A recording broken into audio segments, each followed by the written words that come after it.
Good morning, boys and girls, and welcome to the adventures of the broke and retired. I'm Don. I'll be sitting here talking to the camera today, along with my old buddy, Elmer the Reckless Remote. We'll tell you a story just for fun.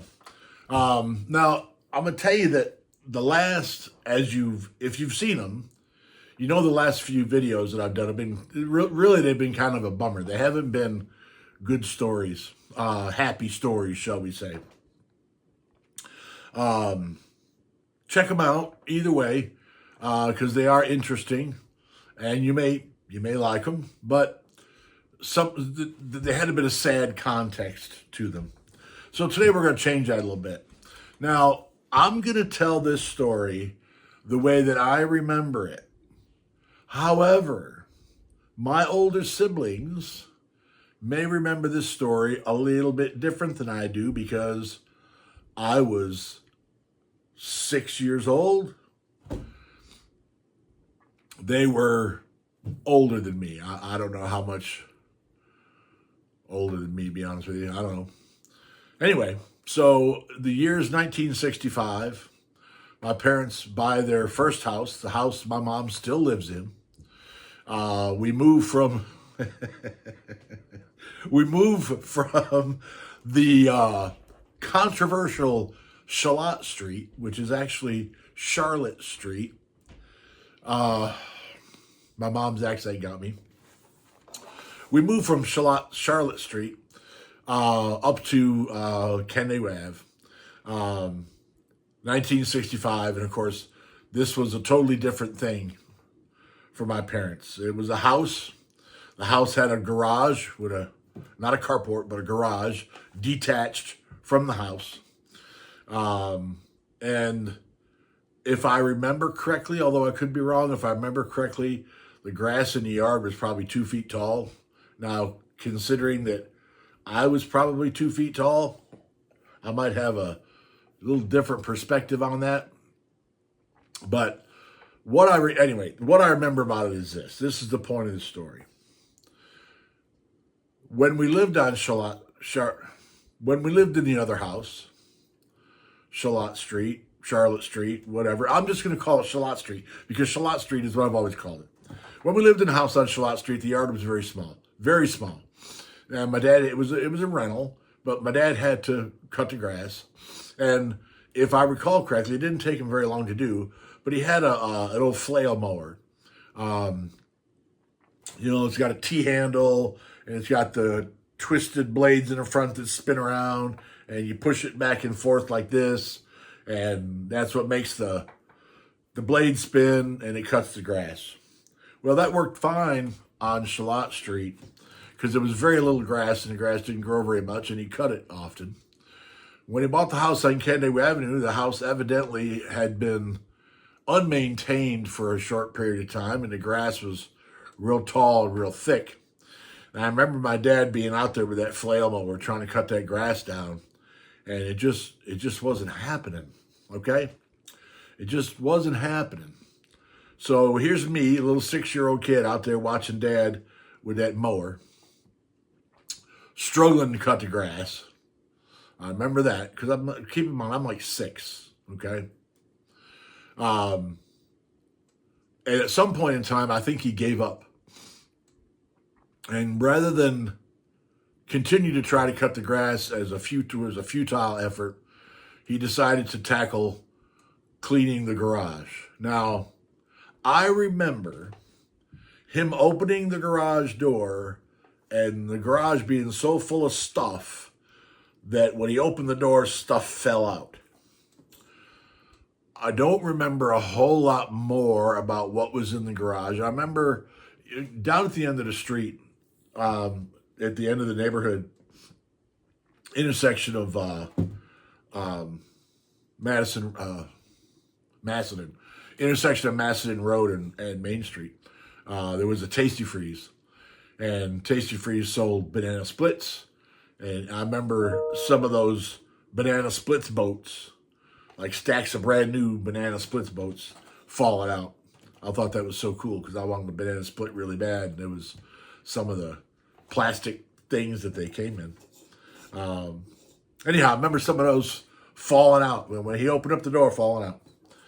And he went through and started cleaning the garage. Now, I don't remember a bunch of stuff that was in there, but what I do remember is that somewhere in that garage was an old Craftsman lawnmower, regular gasoline-powered lawnmower. The deck was aluminum, had a big crack in it. If I recall correctly, the mower didn't run. My dad took it out of the garage, put it on the picnic table, and proceeded to fix the mower to make it run so he could cut the grass. Stroke of luck finding the mower, I guess. And he did. Then he got the grass cut. And we used that same lawnmower. And keep in mind, living up north, it's seasonal, so you're not cutting the grass during the winter. Like down here, in the wintertime, you're still cutting the grass.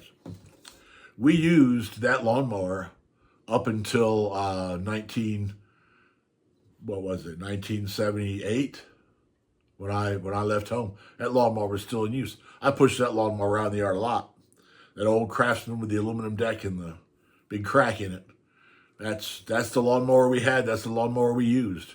Every spring, my dad would get it out of the garage and get it ready and sharpen the blade and grease the wheels and do all that kind of stuff.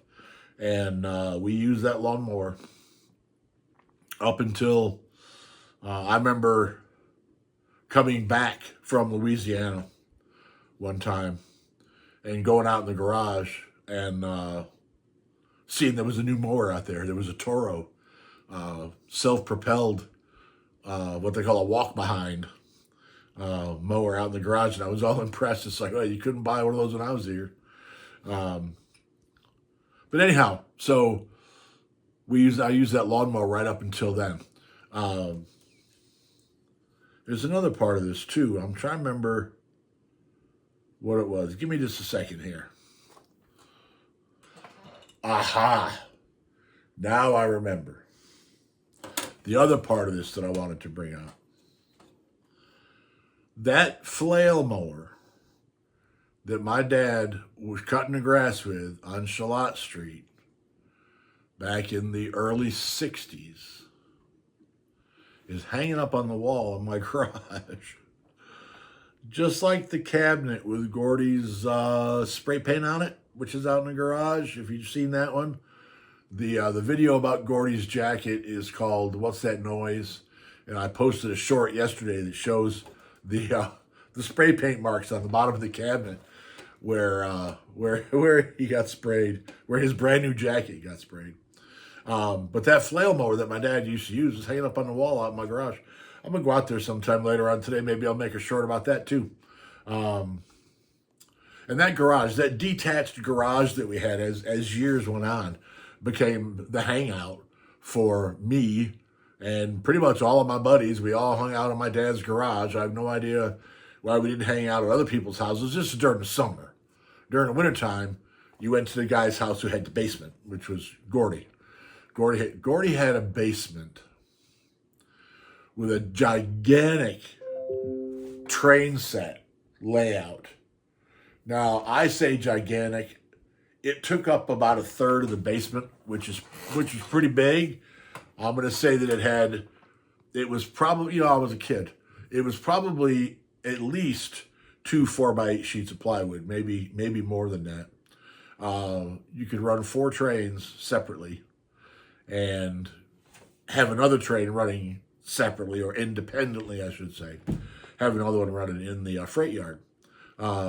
We spent a lot of time down there playing with the train set. Gordy was the only child. Gordy had a lot of cool toys. All the toys that, my parents had 5 kids, so we didn't have toys like that. I had train sets. I had nice stuff. My parents did well for me. I'm sure they did as best as they could, or as well for me and my siblings as they could. Of course, I also know my siblings watch this, so don't be surprised if I get corrected on that. The golden boy.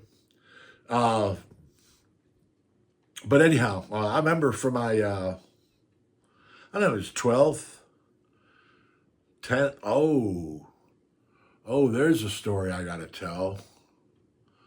Oh, yeah, I got to write that down. Excuse me. I need to write that down. Manchester.